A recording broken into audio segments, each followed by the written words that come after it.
everybody. I'm Camila Solea Ray, and welcome to another episode of Sit Downs with City Lifestyle Vegas Edition. Today, I have a very special guest to talk about a very important subject, Mike Bajorek. Mike, why don't you go ahead and introduce yourself? Hello, everybody. My name is Mike Bajorek. I'm with Priority Wealth Partners, and I'm in the very incredibly boring world to most people of financial advisory.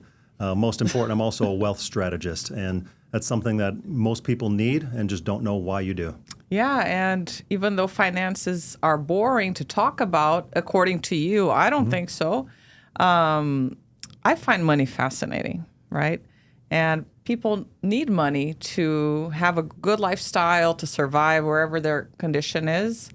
But money is an important topic to talk about, right? And it's taboo for a lot of people.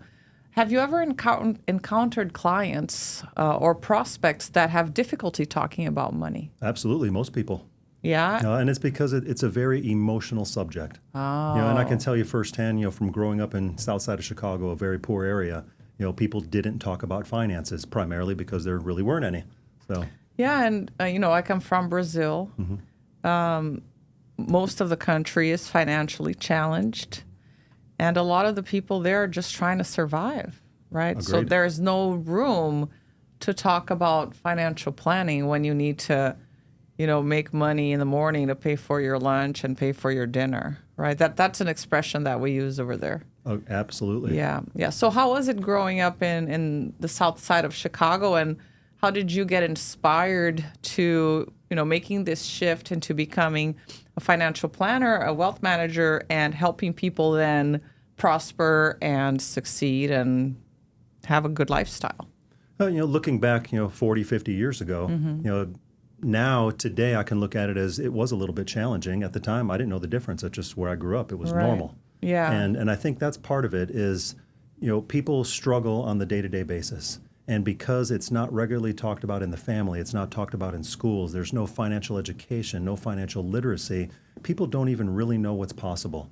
So if you tell somebody like me, as an example, as a 15-year-old in the south side of Chicago, that, I could grow up and be a multimillionaire, be like, oh, that sounds awesome, but yeah, it's probably not going to happen for me, right? It's You just think because of the area you grew up, it's not normal, so you don't think it's possible. And it's actually a lot easier than what most people believe it to be.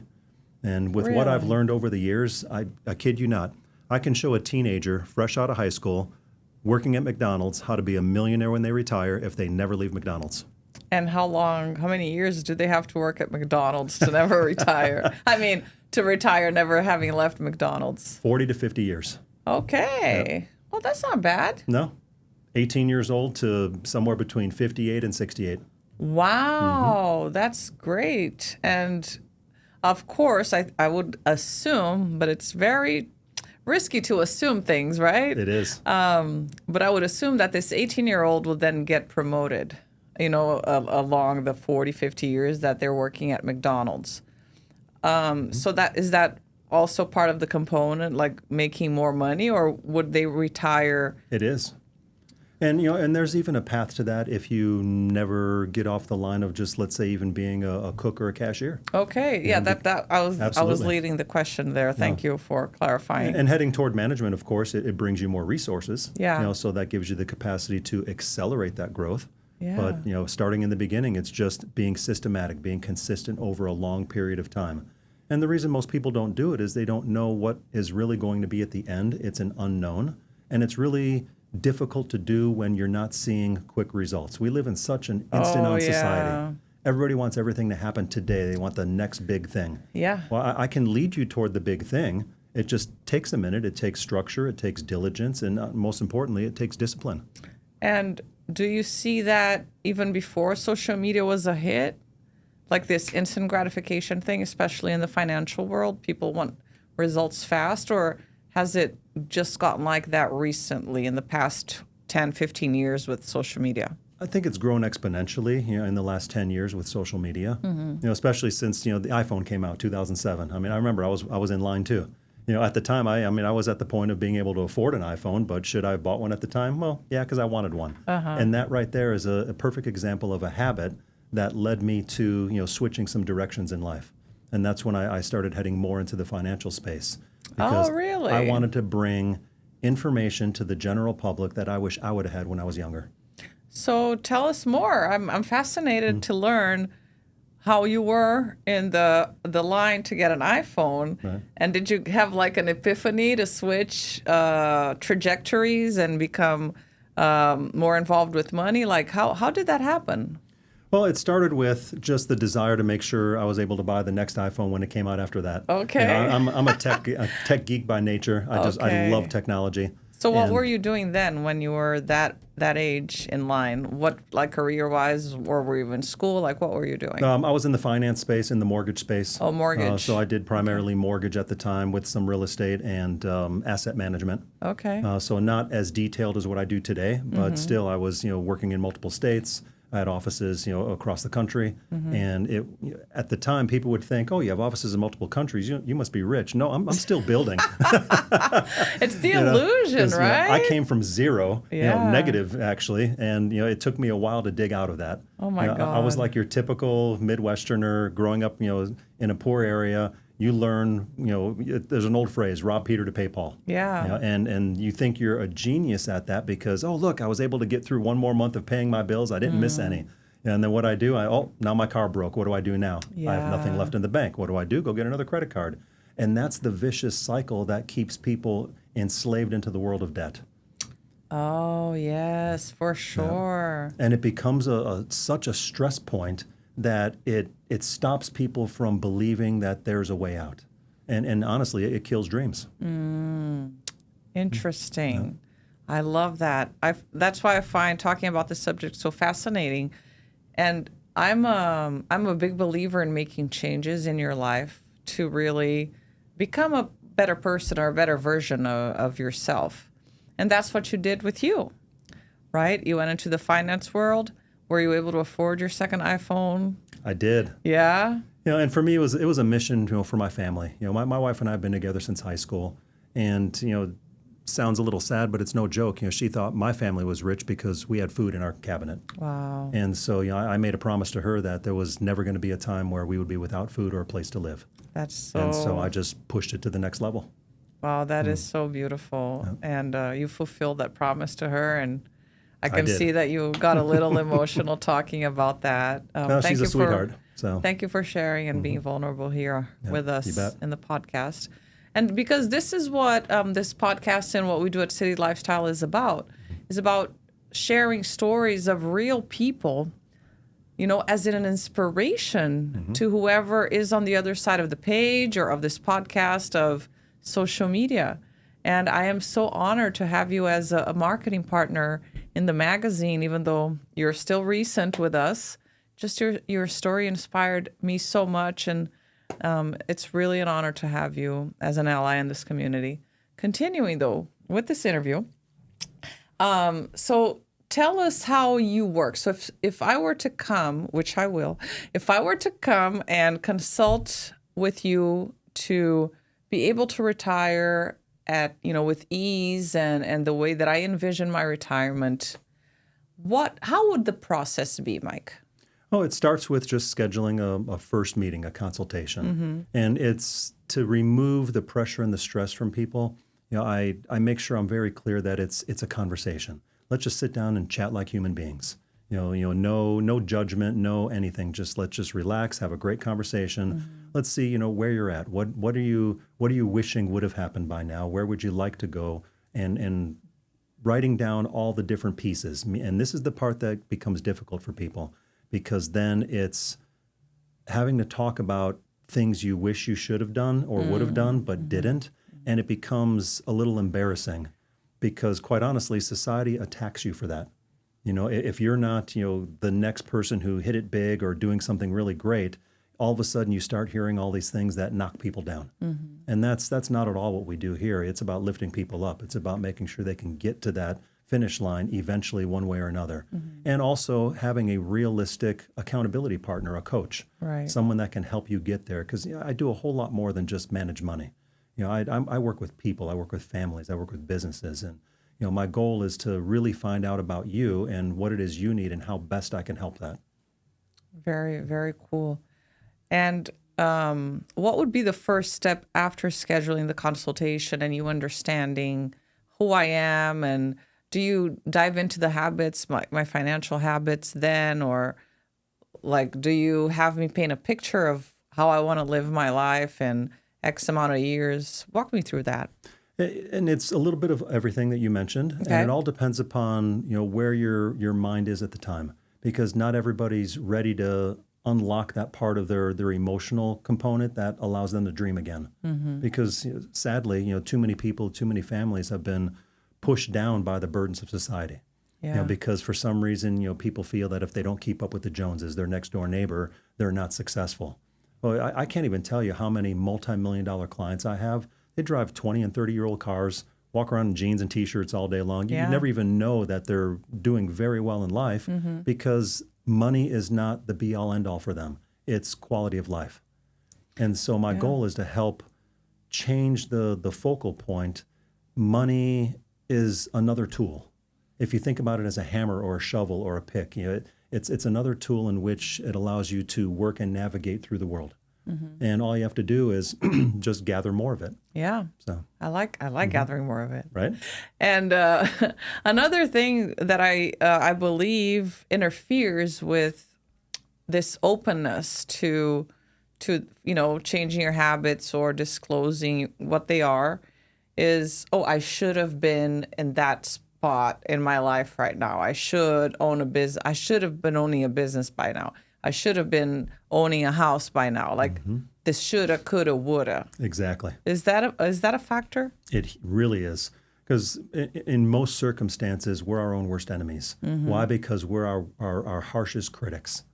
Something that we do, instead of looking at it, subjectively from, let's say, a 30-foot overview, as if you're looking down at yourself, people are right away, why did I do that? And the first thing you do is it's almost like you're beating yourself because you just did something you wish you wouldn't have. Instead, I hope to be able to change that pattern of behavior a little bit and have you look at things a little more from an outside point of view. Okay, somebody who's really trying to help you without judgment. If you can grasp that for yourself, it also makes it a whole lot easier for you to navigate in the world because now you're also not such a harsh critic of the world. And now you look at things differently. So now you start to see what's possible instead of, why can't you do something? Right. And that's really what's happened in society quite often is people end up being self-defeating because they're taught that they can't do that or they shouldn't do that or they'll never amount to this or that by somebody who was maybe important in their lives. Yeah, so there's a lot of shame then. That's what I'm hearing. Like there's a lot of shame when it comes to habit spending to keep up with the Joneses, right? And even with internet nowadays, the life that we present on Instagram is rarely the life The that real we one. live Yes, every exactly. day, right? Agreed. And it doesn't even matter how much money you have. I have the same conversations with people who have, a few $100s in the bank or honestly have, 10, 15, 20, 30 million. There's that guilt component. Because Really? absolutely. Wow. People are feeling like they don't deserve success. No way. And I see that, I would say, at least 60% of the time when I'm meeting with folks, they're afraid of success because they've been told their whole lives or they've been conditioned to believe that it's just not going to happen for them. Only a select few will become rich. Only a select few will be wildly successful. And that's really not the case at all. Right. Abundance is there. I mean, it's not Absolutely. because I'm successful and abundant that the other person that does exactly what I do can't be. Right. There's a saying, competition happens at the bottom, collaboration happens at the top. That and that's is so true. Yeah, that's the abundant mindset, right? And it's also part of where people are getting their advice from. So many people when you had, I mean, I could tell you stories of the businesses that I've started in my lifetime. I started and stopped multiple different businesses because it wasn't quite the direction that I was expecting. Oh, really? And I was never afraid to change direction.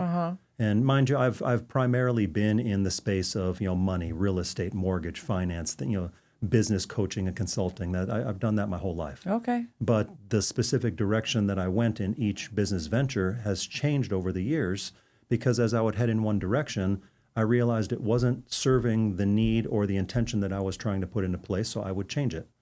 And people would be so harsh, even some close friends and allies of mine. Some are no longer friends. Some are now wildly successful as well. But they're the first ones to say, oh, you should do this and you should do that. Well, I realized probably the first, it took me until I was about 40 years old. I realized that some of the advice I was taking came from people who never actually did anything that they said. They were just harsh critics and were giving me advice that would never work in a million years because they heard it from so and so and so. And that's what, to touch back on your point of collaboration. That I do that today, as do quite a few associates that I affiliate with today. You know, people who now have become successful, have been able to work through roadblocks and hurdles and get over those things that hold you back, are more than happy to share without any obligation or expectation in return, because all they want to see and all I would want to see is someone else to succeed. Yeah, And that's too such a often, great feeling, isn't it? It is. I love it. It's fun. Yeah. You know, especially with one of my passions. I'm a big animal lover. Yeah. And so I love rescuing animals. And if I could, I'd go buy 50 acres and rescue every senior dog in America, just because it'd be fun so for me. beautiful. So, maybe you can do that in a few years if Maybe. you plan to get there, right? if you plan. If you plan to get there. What is how old is your youngest client? Oh, my youngest, well, because her parents are clients of mine, a newborn, 3 months old. You're kidding Yeah. me. Wow. Now they set up an investment account for their newborn. Is it their first child? It is. How wonderful. So, and I showed them how easy it is to be able to start when the child is born, to be able to do something very simple with an account. And if they never do anything else again for the rest of that child's life, that will turn into a 7-figure nest egg when they retire. Wow. And so these are the things that I wish were taught in schools. Yeah. The power of compounding.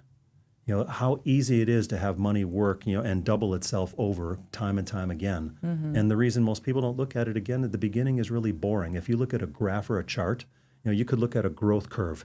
Well, the first 10, 15, 20 years looks like it's a very slow growth, and then all of a sudden it spikes at the end. Why? It's that power of doubling, compounding interest. Wow. I love that. So, you know, as an example, a lot of people like leaving money in the bank because they think it's safe.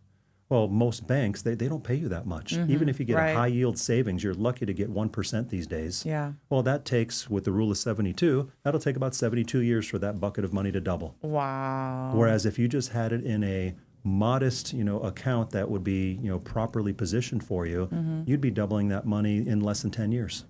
So there is hope for 50-year-olds to start. Absolutely. Absolutely. And how old is your oldest client? Not how old are they? Okay, let me rephrase. How old is your oldest client that started? Like, did you understand? Yes. Okay. They started with, they had never invested before, and they just started for the first 73. 73? 73. Are they still alive? They are. How old are they? Right now they're 79. So 6 years 6 years. working with you. Is their dream feasible, doable? Did they reach their goals? Like, because that is really a very short amount of time. It really is. Or were they retired? Well, and they're still working part-time. Okay. Their health is starting to fail a little bit. Okay. And, you know, it's such a nice couple. And I wish I would have met them sooner. Okay. Because I could have changed some things. And like everybody, they felt early on in their 60s, you know, they ran across a few different people that had these next, you know, the best investments in the world. You know, you're going to get rich on this. You can't lose. And they did. And so they trusted the wrong people, unfortunately, and because they were hoping, because they were already behind the 8 ball, they thought, how much worse can it get? Well, it got worse. Okay. And so now I'm sad. helping them recover from that and getting really systematic with what they do in life, and they're doing everything that they're supposed to do, and they're getting there. That's You know, awesome. now, are they going to have the retirement that they dreamed of? No. But they are going to have a retirement, which is good. Yeah, for sure. So it's also being able to accept reality and the consequences of what, you know, how you've lived your life so far. Agreed. That's part of... and that's part of the coaching. Yeah. You know, because, you know, I do it in a way to help people, you know, remove that guilt factor that, you know, I wish I would have done that. Well, that's already behind us. What we can do is we can learn from it. Right. Some of my most expensive losses in business and in life turned into the best examples of growth. You know, lessons that I've learned that I couldn't have learned in school or anywhere else. It was just, you know, the world of hard knocks, right? I mean, there is no better teacher than life. You make a misstep. So at this point, was it a mistake? Was it a failure? No, because it gave me so much more knowledge and insight as to what to do next that it's now become an invaluable resource. Right. And that is why I've eliminated the words mistake and failure from my dictionary. Good. Not because I don't make mistakes or I don't fail. I embrace failure. Who I am is a failure, right? There's like, it's part of a mindset thing. Now I've changed these words to experience. Agreed. Instead of making a mistake, you had an experience. Instead of failed, you had an experience. Because that takes the weight out of, those two words. Well, for so long in society, and it's changing slowly but surely, but so long, especially when I grew up, you'd have to make a decision. What do you want to do in life? All these things, and you have to stitch it on your shirt like a scarlet letter, and you can't variate from that path at all. Even if you want to head in a different direction, too late. You made up your mind. This is your bed. Now you lie in it. Another old phrase, right? Right. You made your bed. No. All these old phrases. And these things they're not beneficial to the emotional stability of people. They put people down. They really, really do. Yeah. And so that's a lot of what I talked about in the beginning about changing habits, changing mentality, changing the way you look at things, and it lifts such a weight off your shoulders. It makes life so much more enjoyable. Yeah, it lifts that weight off, and then automatically it opens up space for things to start happening in your favor. It does. Right? So to wrap it up, this has been such a great conversation. I'm going to have you back here. Would love to. What are 3 quick advices or quick tidbits that you can give our followers, our viewers, to start thinking about or taking action to secure their future? Well, first thing is be accountable to yourself. Note everything down. Every dollar that comes in should have a purpose in your life. And then note every expense going out. And then number 2, call someone like me. If it's not me, call someone else in the industry and sit down and have a really honest conversation. This is where I'm at because knowledge really is key to knowing what to do next.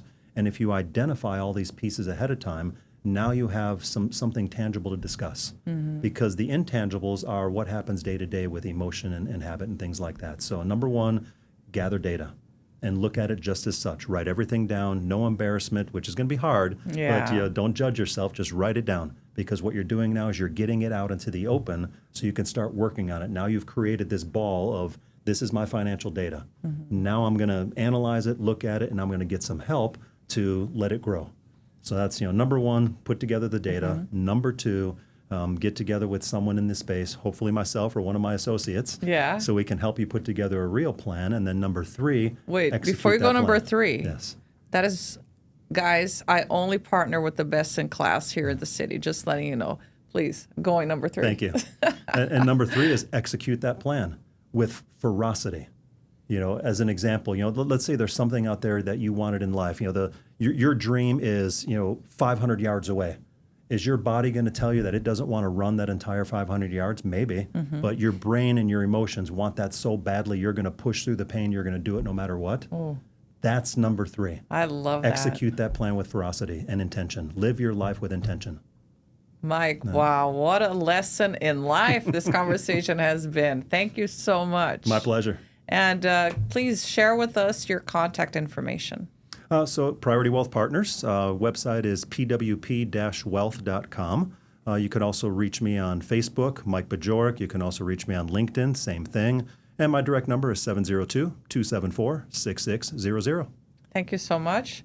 Thank you, everybody, for watching and listening. This has been an incredible episode.